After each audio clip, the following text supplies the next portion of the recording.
Human soldier carried the wounded enemy queen for 30 miles. Now she. Beginning. The air was thick with smoke and ionized dust.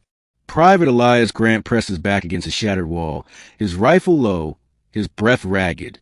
The war between humanity and the Krylith Empire had raged for 11 years, stretching across 7 star systems, chewing up soldiers like wheat before a thresher.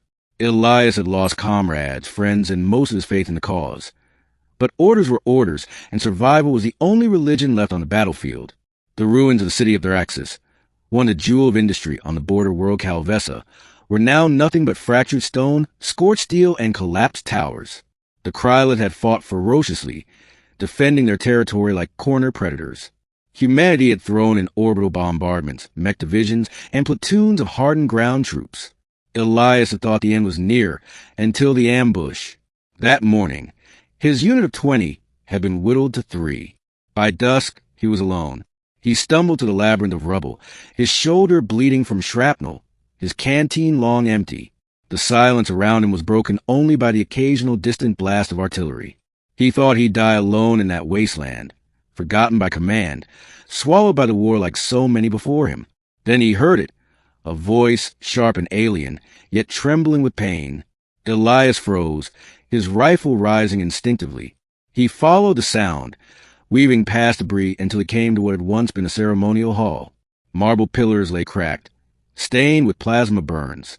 At the center, half buried beneath collapsed beams, lay a figure he never expected to see. Her armor shimmered faintly, its royal crest unmistakable even under soot and blood. Her body, tall and lithe, was twisted at an unnatural angle, her right wing shattered. A crown-like circlet was bent across her brow. Elias's stomach dropped. The figure before him was not just any soldier. It was Queen Erin Valis, the ruler of the Krylith Empire, the very sovereign whose decrees had fueled a decade of bloodshed. She turned her head weakly, her luminous silver eyes meeting his. Instead of commanding presence, they held pain and a flicker of fear. "Human," she rasped, her voice layered with that strange, resonant timbre of her species. "End it. Quickly." Elias's rifle trembled in his hands. Every instinct screamed at him to pull the trigger. He could end the war with one shot. Every death, every loss could be avenged here and now. Humanity would praise him as the man who felled the enemy queen. But his finger froze on the trigger. Something in her expression stopped him. Not pride, not fury, but weariness. She looked as broken as he felt. And then Elias remembered something his squad sergeant once told him. When the dust clears, soldier, the war won't matter. Only what you chose to be in it will. He lowered his weapon. "I'm not killing you," Elias said hoarsely. "But if I leave you here, you're dead anyway." Her eyes narrowed. "Why spare me?" "Because I've had enough of death," he muttered. "And maybe carrying you out means this damned war changes."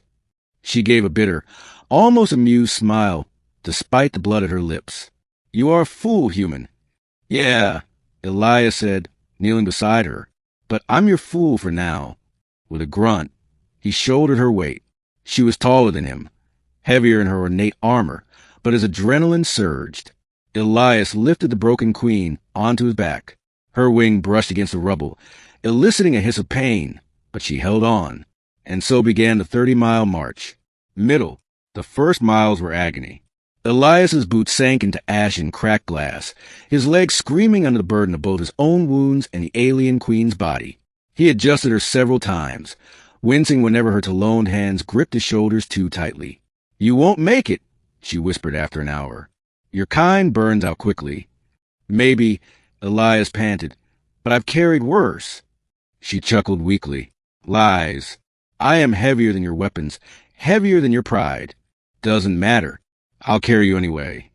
They trudged through skeletal remains of streets.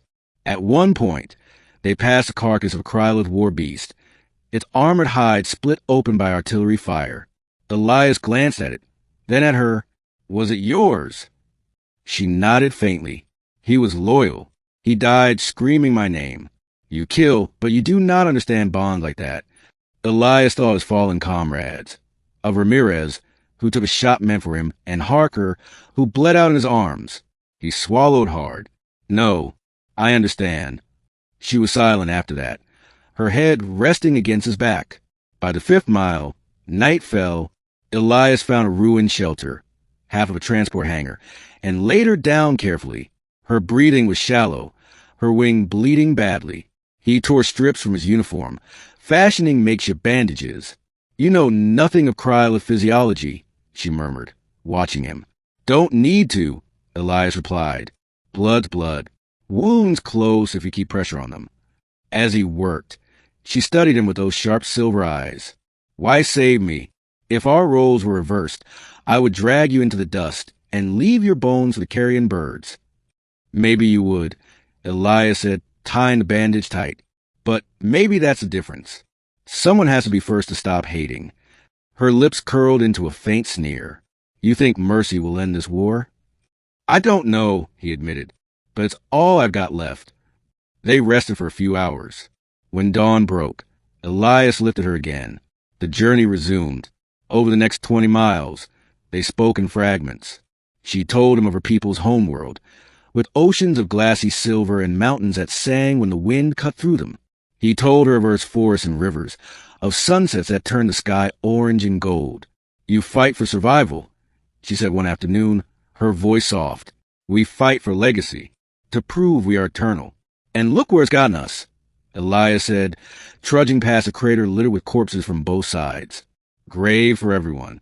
Her silence this time was heavy. At the 15th mile, a patrol drone spotted them. Elias ducked behind ruins, holding her close as it scanned overhead. She tensed, whispering, "If it sees me in your arms, both sides will hunt you."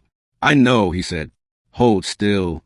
He hurled a rock, drawing the drone sensors away, then shot it clean out of the air with a single precise blast. The wreckage smoked in the dust. When he returned to her side, she looked at him differently. Less like an enemy, more like something else. "You risk your life for me again." "Why?" Elias exhaled, sweat dripping from his brow. "Because I said I'd carry you, and I keep my word." By the 24th mile, Elias collapsed.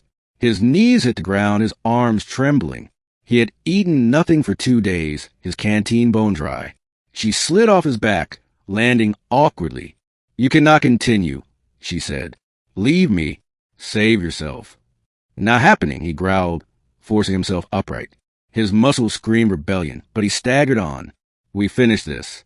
Together." Her eyes softened, almost imperceptibly. She reached out with one clawed hand, steadying him. For the first time, Elias realized she was helping him walk, not the other way around. Ending. At last, after 30 miles of ash, ruin, and silence, Elias spotted the human forward base.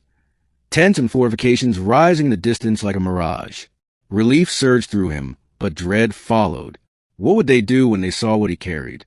The answer came quickly. Alarms blared as soldiers rushed forward, rifles raised. Elias staggered into the perimeter, Queen Erin leaning against him. "Stand down," Elias shouted. "She's injured. She needs medical care." The commander, a grizzled colonel, gaped at the sight. "Private Grant, what the hell is this?" "This is the Queen of the Krylith," Elias said hoarsely, "and she's under my protection." The soldiers murmured, their weapons trembling. Some screamed for him to put her down, others cursed. But Elias stood firm, his body shaking, his face grim. "She's a prisoner," he said, "but she's also alive because I carried her 30 miles. We can end this war if we treat her as more than a trophy." The colonel hesitated. Then, astonishingly, Queen Erin spoke, her voice clear despite her wounds. "This human carried me when he could have killed me. He risked everything, even against his own kind. If your leaders are wise, they will not waste this moment." The camp fell silent. Soldiers exchanged glances. Slowly, weapons lowered. Over the weeks that followed, word spread like wildfire. The human soldier who carried the enemy queen instead of killing her. For the first time in 11 years, peace negotiations opened. The war did not end overnight, but a crack had formed in the wall of hatred, and through it, light seeped. Elias visited her often in captivity. She healed slowly, her wing bound, her regal bearing returning. One day, she looked at him through the bars of her chamber. "You should have let me die," she said softly. "It would have been easier." "Maybe," Elias replied. But easy isn't the same as right. Her silver eyes lingered on him, unreadable. Then, for the first time, she bowed her head to a human. You are no fool, Elias Grant. You are the beginning